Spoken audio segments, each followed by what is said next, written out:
Eu estava esperando. Pronto. Muito bem. Repetindo, então, né? Jesus Cristo nos fez reis e sacerdotes. E qual o significado disso? Né? Qual que é a importância de eu reconhecer que eu sou um sacerdote de Cristo? Como eu estava dizendo, não estou falando de pastores, né? Não estou falando de pastores. Estou falando de todo cristão, todo aquele que aceita a Cristo como Salvador, ele é tornado, ele é investido com essa responsabilidade. E qual que é o papel do sacerdote?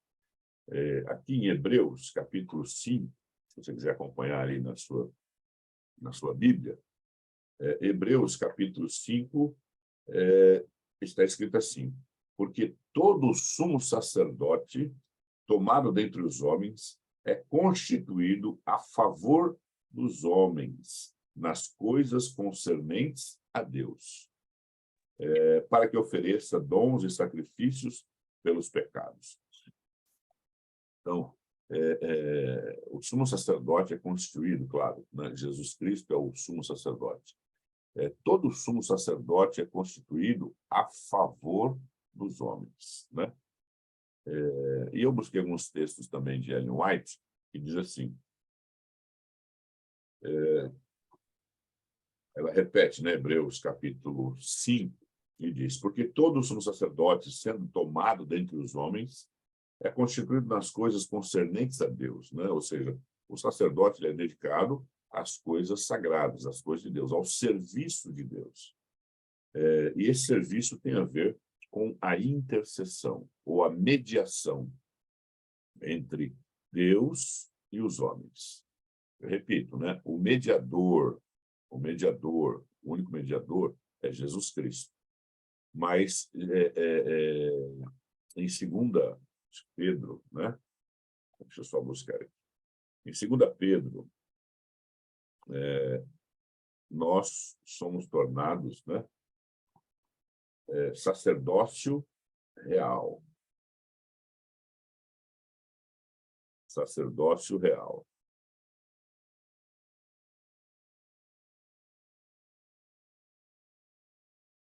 E o que significa eu ser um sacerdote?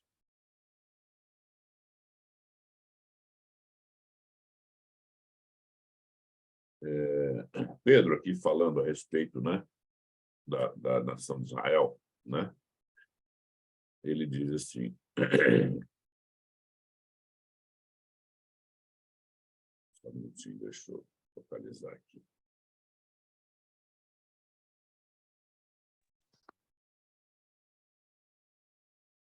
Pedro, capítulo 2, 2 Pedro, capítulo 2, 1 Pedro, capítulo 2, verso 9, ele diz: vós, porém, sois raça eleita, sacerdócio real, nação santa, povo de propriedade exclusiva de Deus, a fim de proclamardes as virtudes daquele que vos chamou das trevas para a sua maravilhosa luz.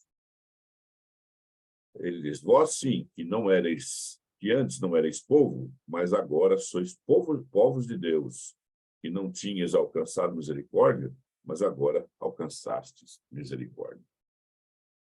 Então, um aspecto importante da vida cristã é você exercer esse papel de sacerdote, né? Não de sumo sacerdote, mas de sacerdote nas coisas concernentes a Deus.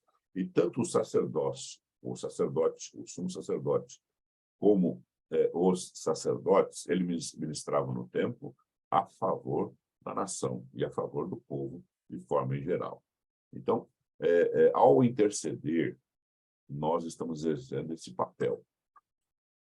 E Deus considera você, Deus enxerga você como um sacerdote, como uma sacerdotisa, no sentido em que você intercede e você trabalha em favor, né, dos nossos semelhantes, dos nossos parentes, nossos amigos, as pessoas que nós queremos ver no céu. Então, eu achei importante, né, compartilhar com vocês esse conceito, porque às vezes você talvez não creia, né, no seu papel, no seu poder, na eficácia daquilo que você pode fazer. E como Deus te vê aqui na terra, como servo dele, como um sacerdote, que foi colocado também a favor da humanidade, a favor dos seres humanos. Por isso, você precisa compreender que você tem esse papel a desempenhar, interceder. E aqui o livro vem colocando várias experiências, né? Várias experiências de intercessão e o resultado dessas experiências, né? Ele compartilha, né, como que a oração intercessora é eficaz, né? Aqui também tem outro texto, né? Olha só. Diz assim: agora, pois, se diligentemente ouvirdes a minha voz, está em Deuteronômio, e guardares a minha aliança. Então, para você exercer esse sacerdócio, né, tem dois componentes, né? Você aceitar a revelação, que é a palavra de Deus, né? Você tomar a revelação como regra de fé e prática para a sua vida, né?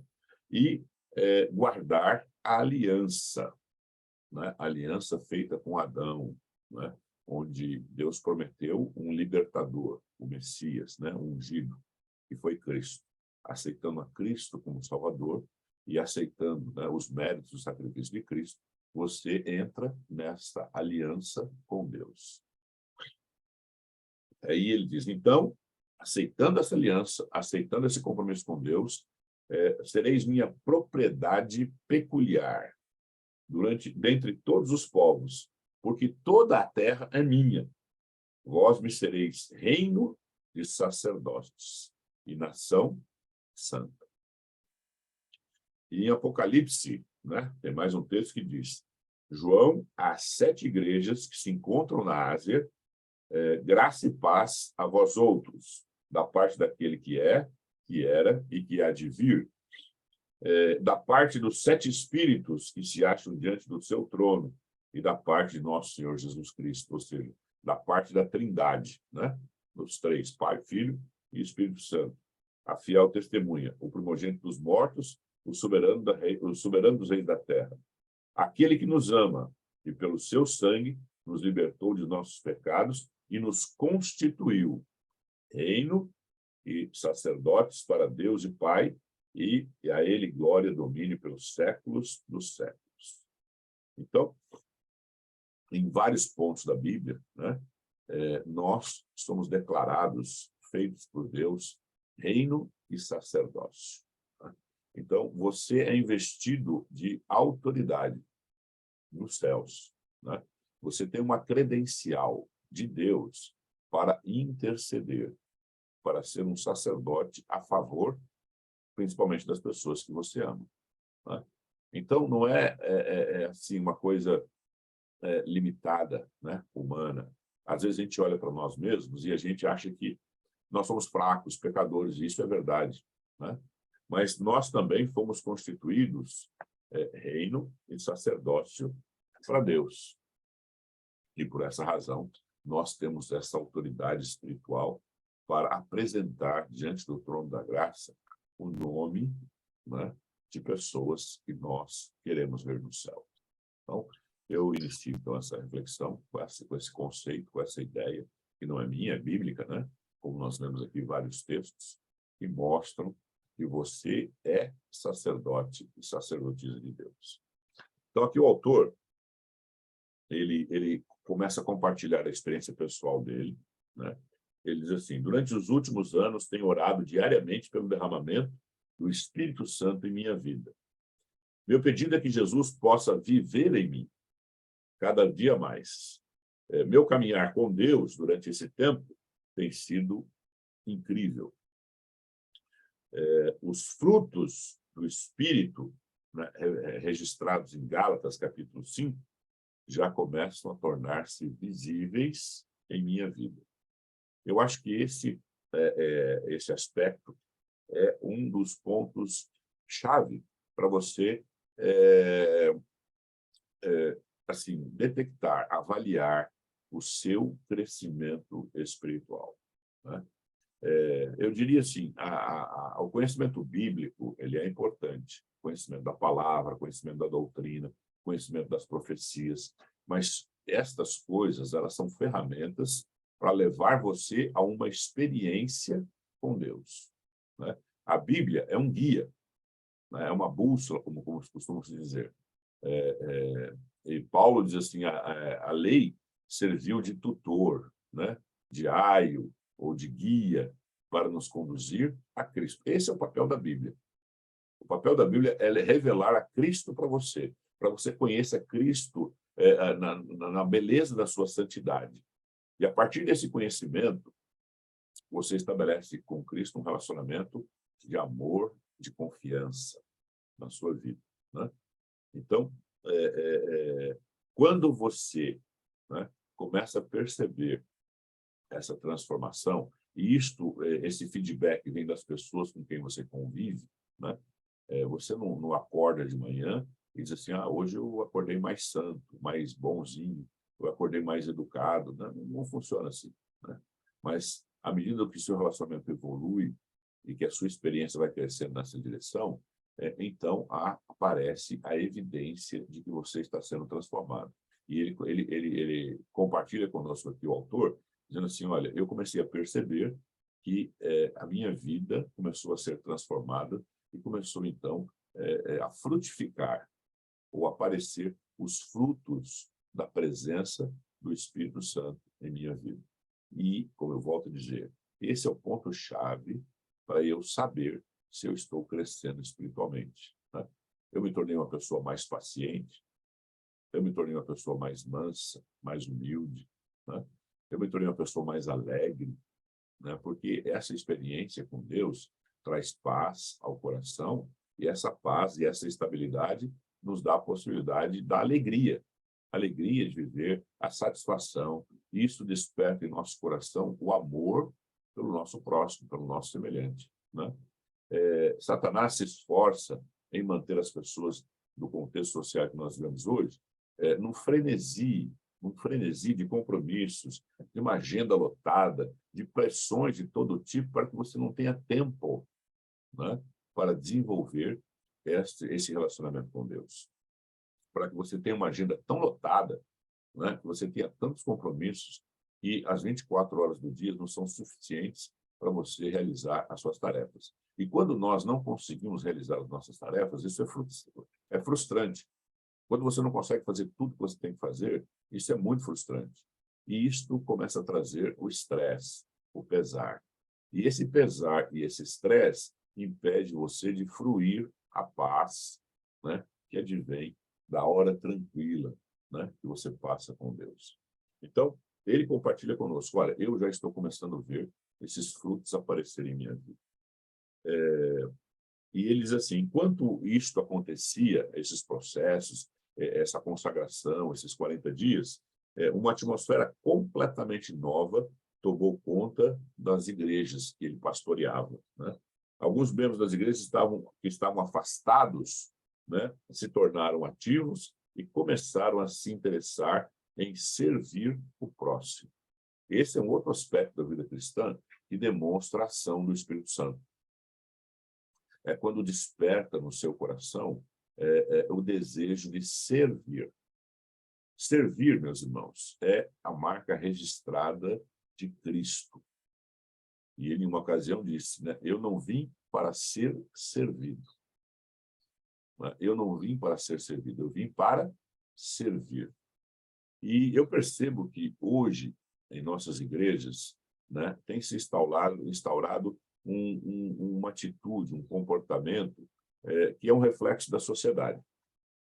Nós vivemos uma sociedade onde as pessoas querem ser servidas o tempo todo, né? Você também, eu também, nós sempre queremos ser servidos. É muito bom ser servido, não é? Não é muito bom a gente ser servido pelo próximo, pelo semelhante? E a gente desenvolve esse conceito e a gente perde de vista o significado de servir.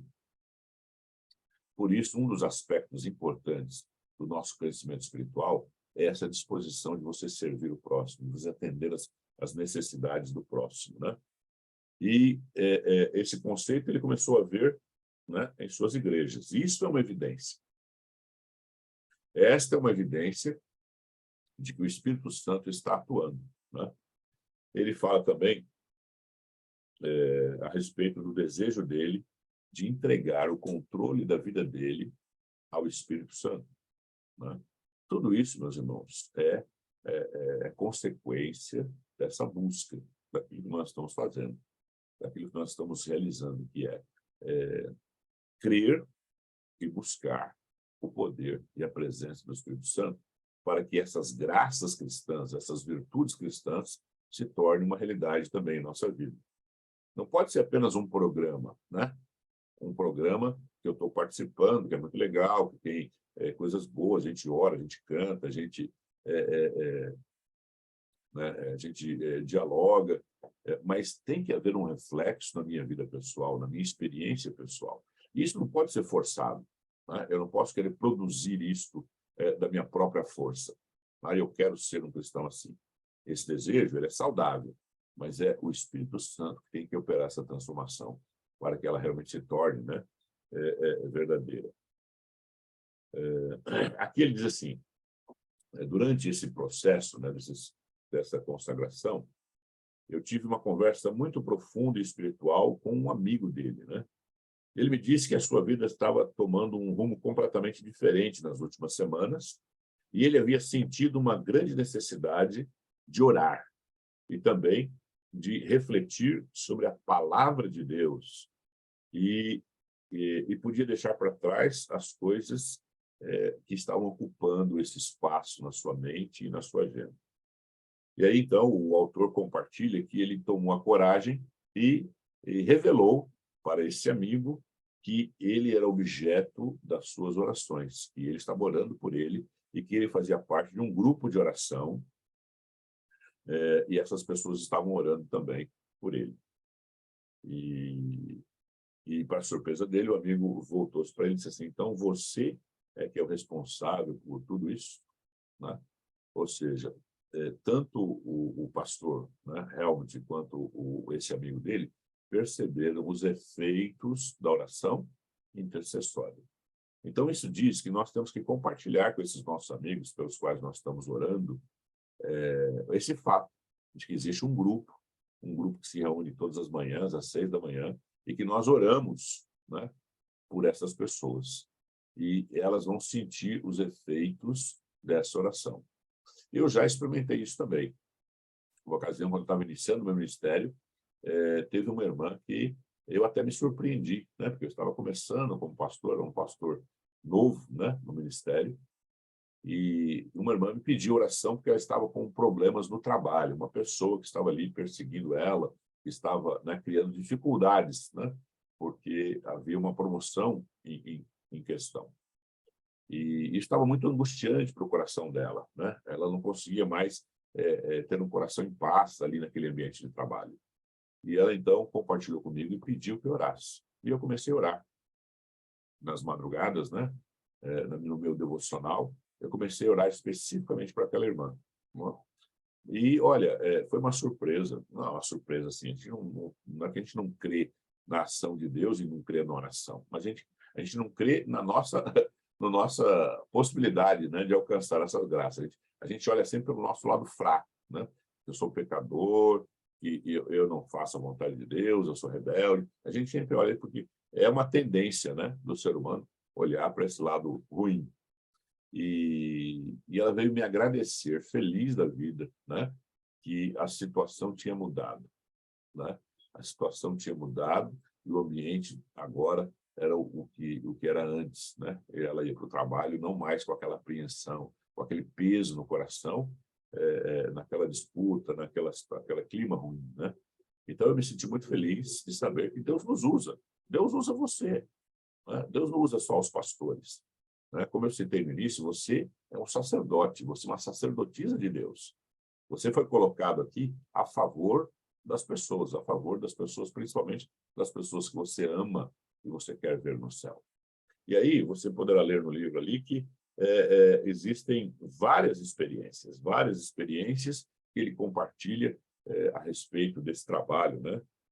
Ao longo dos processos de 40 dias de oração, de busca que eles alcançaram. E nós também ouvimos aqui no começo, e a partir de amanhã, quem sabe a gente comece a compartilhar também novamente, né, as bênçãos, né? Se você teve uma experiência semelhante a essas que eu descrevi, conte para a gente aí, né? Amanhã a gente abre ali uns 10 minutos, seria eu que estaria aqui novamente, né? Para ouvir algumas experiências e a gente saber que Deus está atuando aqui também, no Brasil, aqui na nossa live, está atuando na vida dos irmãos que estão conectados aqui, e isto vai nos fortalecer também para saber que Deus não faz acepção de pessoas, que Deus atua naqueles que creem e naqueles que buscam essa experiência, que é o que nós estamos fazendo, né? Então, lá eles tiveram respostas maravilhosas. Nós aqui também tivemos, né? O João citou ali o caso do Leonardo. Ontem o Leonardo e a mãe dele, né, estavam participando também dessa ação do Caleb. A mãe dele estava com aquela RoboFoot, né, que é aquela botinha, né, que se coloca quando você tem problemas de articulação no pé ou alguma coisa assim. E ela foi, entregou os folhetos, feliz da vida. Caminhou com a gente, depois participou do final lá, né, na igreja da Náutica, e eu vi assim como que Deus atua, né, na vida da mãe e filho. E o Leonardo, talvez vocês não conheçam aqui, né, o Leonardo, mas ele é um rapaz que tem alguma dificuldade, né, de interagir, né, ele é surdo, mudo, e também tem alguns probleminhas, né, de ordem psicológica, mas ele estava muito feliz de participar daquela ação, de fazer parte do grupo, né? Você vê, a igreja envolveu uma família, carente, com muitas dificuldades, né? A mãe dele também tem algumas limitações, né? Mas eles estavam ali participando da pregação do evangelho, felizes da vida, e isto é obra da intercessão, né? Isto é obra da gente não só orar, mas estarmos agindo na vida das pessoas, né? E eu tenho certeza que você também teve, né, muitas experiências. A gente amanhã vai abrir o microfone um pouquinho para que você fale, né, para que você compartilhe, e eu tenho certeza que Deus tem operado grandes coisas em nossa vida, né?